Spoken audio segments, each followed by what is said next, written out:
History says the Battle of Waterloo was won by the Duke of Wellington, but the real winner wasn't on the battlefield. He was standing on the floor of the London Stock Exchange, waiting for a secret message that would make him the master of the world. This is Tom from the Collapse Log, exploring the rise and fall of empires. Because behind every golden age lies a quiet decay no one sees until it is too late. The year was 1815, and the continent of Europe was holding its breath. For 2 decades, the nations of the Old World had been locked in a desperate struggle against one man, Napoleon Bonaparte. He was a force of nature. He was a military genius who had rewritten the map of Europe with gunpowder and steel. He had toppled kings. He had dissolved empires. He had turned the established order upside down. The monarchies of Britain and Prussia and Austria and Russia had spent millions of pounds and lost hundreds of thousands of lives trying to stop him.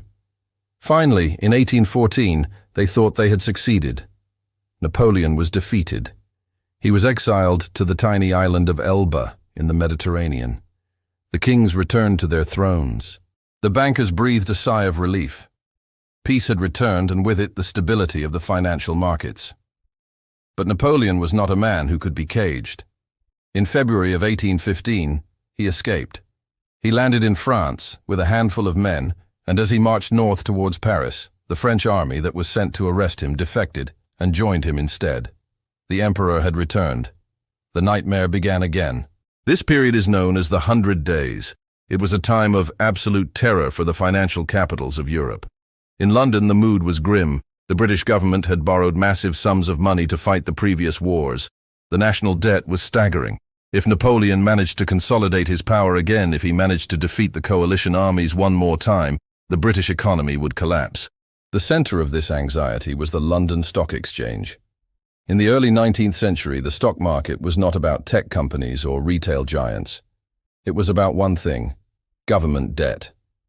The most traded asset was the British government bond known as consols. A consul was a simple promise. You gave the government money, and they promised to pay you interest forever. If the government was strong and the country was safe, the bond was valuable because the promise was good. But if the government was about to be destroyed by a French invasion, the bond was worthless paper. So the price of consols was a direct reflection of the war. If Napoleon won a battle, the price crashed. If Napoleon lost a battle, the price rose. The traders in London were not just betting on numbers, they were betting on the survival of the nation. Into this chaotic arena stepped a man named Nathan Mayer Rothschild. He was one of 5 brothers from a Jewish banking family in Frankfurt. His father had sent them out across Europe to establish a banking dynasty. Nathan had come to London. He was a short man with a heavy German accent and a mind like a steel trap. Nathan Rothschild understood something that his competitors did not. He understood that in war, information is more valuable than ammunition. He knew that the speed of information was the difference between bankruptcy and a fortune. While other bankers relied on the official government post or the newspapers, Rothschild built his own private intelligence network. He hired the fastest couriers. He bought the fastest boats. He even established a network of carrier pigeons to fly urgent messages across the English Channel. He treated news like a commodity. He wanted it fresh, and he wanted it first. By June of 1815, the armies were gathering in Belgium. The Duke of Wellington led a coalition of British and Allied troops. Gebhard Leberecht von Blücher led the Prussians, and Napoleon led the French. The fate of the world hung in the balance. Everyone knew a great battle was coming. In London, the tension on the exchange was palpable. Men stood in clusters whispering rumors. Some said Napoleon had already won. Some said Wellington was retreating. The price of consols fluctuated wildly with every whisper. Nathan Rothschild stood by his usual spot at the exchange known as the Rothschild Pillar. He was calm. He knew that his agents were on the continent watching the armies. He knew that the moment the cannon smoke cleared, a rider would take a message to the coast and a boat would sail for England. On Sunday, June 18th, the armies met near a small village called Waterloo. It was a brutal, muddy, bloody affair. For hours, the French cavalry hammered the British squares. The sound of the cannons was so loud it could be heard miles away. It was a near-run thing, as Wellington later admitted. But late in the afternoon, the Prussian army arrived on Napoleon's flank. The French line broke. The Imperial Guard retreated. Napoleon was defeated. The war was over. It was late in the evening when the smoke finally cleared. An agent working for Rothschild witnessed the end of the battle. He didn't wait for the official dispatches. He didn't wait to see the cleanup. He jumped on a fast horse and rode for the coast. He reached the port of Ostend in Belgium. The weather was terrible. A storm was raging in the English Channel. The waves were high and the wind was howling. The ferrymen refused to cross. They said it was suicide. But the agent had orders from Rothschild. He offered a massive sum of money to a fisherman to take him across in the storm. Greed overcame fear, and they set sail. They battled the waves through the night and landed on the English coast in the early hours of the morning. The agent rode furiously to London, beating the official government courier by a full 24 hours. This brings us to the morning of June 20th, 1815. The Battle of Waterloo had been won, but London didn't know it yet. The city was still gripped by fear. The last news they had received was that Napoleon had defeated the Prussians at the Battle of Ligny a few days earlier. The sentiment was bearish. People expected the worst. Nathan Rothschild entered the stock exchange. He was the most watched man in the room. Everyone knew that his intelligence network was superior. If Rothschild bought it meant good news. If Rothschild sold it meant disaster. This is where the story turns from history into legend and financial strategy. According to the accounts of the time, Rothschild did not immediately buy. He walked to his pillar and he stood there with a face like stone. He looked at the other traders. And then he gave a signal to his brokers. Sell. The Rothschild brokers began to dump British consols. They sold massive blocks of government debt. The floor of the exchange went silent, and then it erupted into panic. The other traders saw Rothschild selling and they did the math. Rothschild knows. He must have heard the news. Wellington has lost. Napoleon is victorious. The British Empire is doomed. Fear is a powerful contagion. It spreads faster than any virus. The traders began to scream, "Sell, sell everything. Get out before it goes to zero." The price of consols crashed. It plummeted. The market was in a free fall. It was a fire sale of the British economy. Nathan Rothschild stood by his pillar and watched. He kept selling. He drove the price down and down and down. He created an artificial crash based on his own reputation. He knew the truth. He knew that Wellington had won. But he wanted the price to be lower.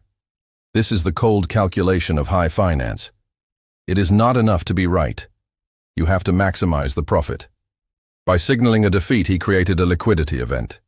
He made everyone desperate to sell their bonds at any price just to salvage something. And then at the very bottom of the market, when the panic was at its absolute peak, Rothschild gave a second signal. It was a subtle movement, a nod to a different set of brokers. These were agents who were not publicly known to work for him. While his main brokers were loudly selling to keep the panic going, these secret agents began to quietly buy. They bought everything. They bought the bonds from the terrified merchants. They bought the debt from the weeping bankers. They scooped up the entire future of the British Empire for pennies on the dollar.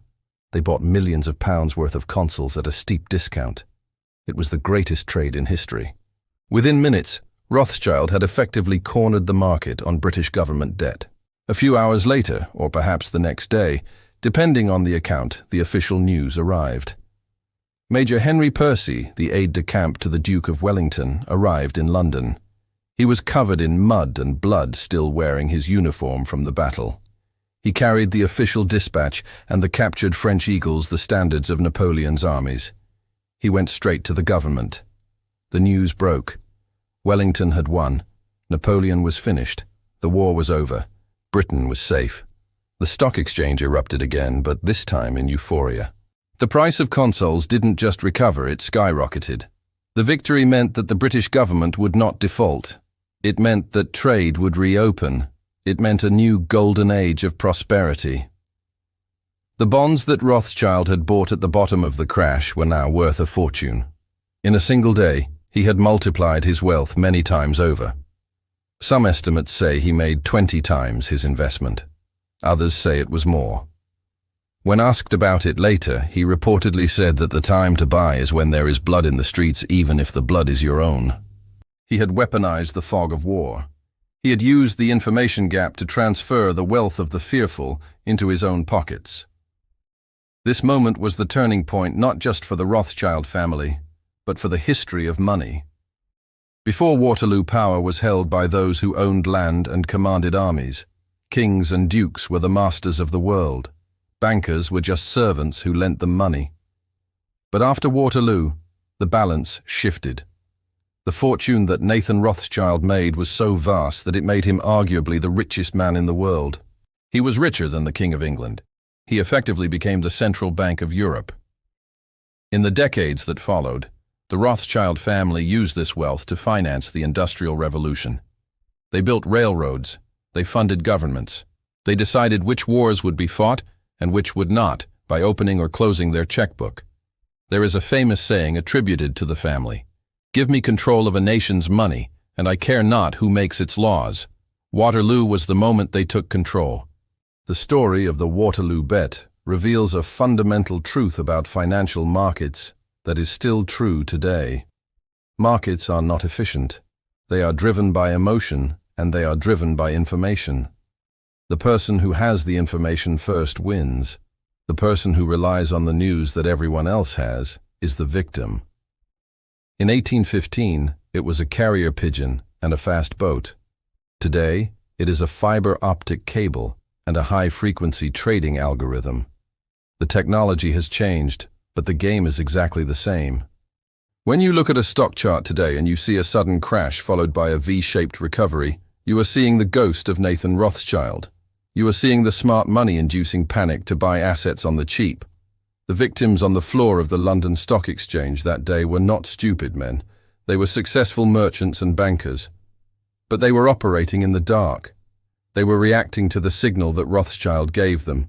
They thought they were following the smart money, but they were actually walking into a trap. It is also a story about the quiet decay of sovereignty. When the British government celebrated the victory at Waterloo, they held parades and fired cannons. They honored the Duke of Wellington. They built monuments. But the real victory had happened in the ledger books. The British government emerged from the war victorious but deeply in debt.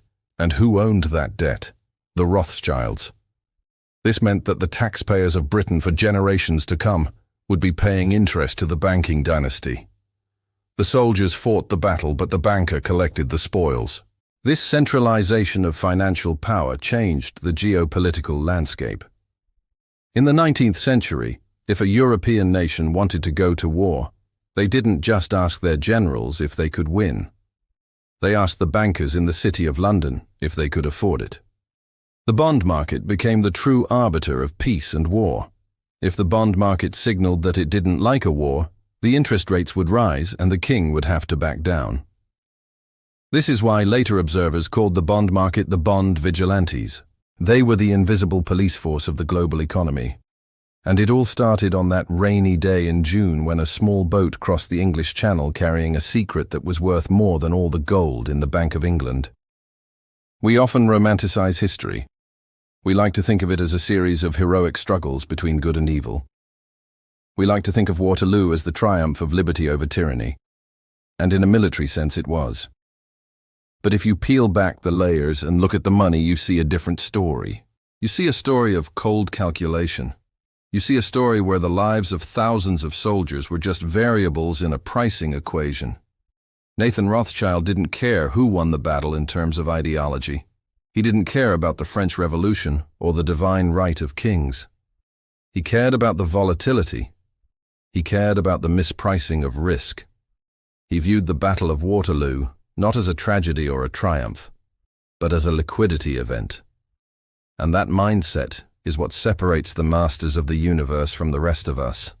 The next time you see a crisis in the news, the next time you see a market crash because of a war or a pandemic, remember the Rothschild bet. Remember that while the public is panicking, while the news anchors are screaming disaster, there is always someone standing by the pillar. There is always someone who knows something you don't. There is always someone who is selling when you are buying and buying when you are selling. The collapse log isn't just about ancient history. It is about understanding the mechanics of power. And in the modern world, power is not derived from the sword. It is derived from the bond. Napoleon died in exile on a lonely island in the Atlantic. He died a prisoner. Nathan Rothschild died in a palace, leaving a legacy that controls the financial plumbing of the world to this day. Who really won the Battle of Waterloo? The answer depends on whether you look at the history books or the bank accounts. The quiet decay of an empire often begins when the people realize that their government does not own the country the creditors do. And the creditors are always watching, always waiting for the next panic and the next pigeon to arrive.